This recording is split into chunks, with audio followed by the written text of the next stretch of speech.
مہرش 7ویں جماعت کی طالب علم تھی اور وہ ایک ذہین لڑکی تھی، لیکن آج وہ اپنے اسٹڈی ٹیبل پر بیٹھی رو رہی تھی اور کتابیں اس کی آگے کھلی ہوئی تھیں کہ اچانک اس کی بہن کمرے میں داخل ہوتی ہے۔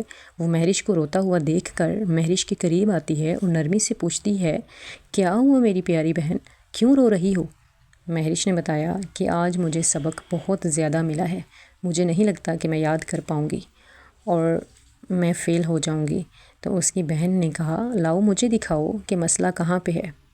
اس نے اس کے سبق کو پڑھا، اسے چھوٹے چھوٹے حصوں میں ڈیوائیڈ کیا اور اسے آسان طریقوں سے سمجھایا اور بولی، دیکھو مہرش، اگر ہم بڑے کاموں کو چھوٹے چھوٹے حصوں میں تقسیم کر لیں تو کام آسان لگنے لگتا ہے۔ لیکن مہرش نے نفی میں سر ہلایا اور بولی کہ نہیں، میں یہ سبق کبھی بھی یاد نہیں کر پاؤں گی۔ تو مہرش کی بہن نے اسے پیار سے گلے لگایا، اس کا منہ ہاتھ میں پکڑا اور سمجھایا، دیکھو مہرش، یہ صرف تمہارے ذہنی خیالات ہیں، تم نے اپنے دماغ کو منفی خیالات سے بھر لیا ہے، اصل میں تو تم بہت ذہین ہو اور تم ہر کام آسانی سے کر لیتی ہو۔ اگر میں تمہیں صحیح لفظوں میں سمجھاؤں تو یہ تم نہیں ہو بلکہ تم ایسا سوچ رہی ہو۔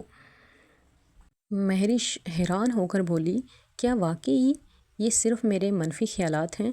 اس کی بہن نے سمجھایا، جی ہاں، آج میں تمہیں ایسی ٹپس بتاتی ہوں جن کو تم فالو کر کے بہت آگے بڑھ سکتی ہو اور آئندہ کبھی بھی ڈر اور خوف تمہارے نزدیک نہیں آئے گا۔ سب سے پہلے اپنے دماغ کو مثبت سوچ سے بھرو اور ہمت نہ ہارو، اور کبھی بھی منفی خیالات تمہارے قریب آئیں تو یہ دعا پڑھو، اللہم انی اعوذ بک من الخبث والخبائث۔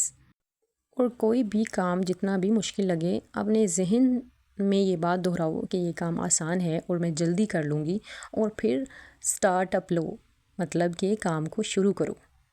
کام شروع کریں گے نہیں تو ختم کیسے ہوگا؟ مہرش کو یہ باتیں بہت اچھی لگیں اور آہستہ آہستہ اس کا خوف ختم ہونے لگا۔ وہ بہن کے ساتھ سکون سے پڑھائی کرنے لگی۔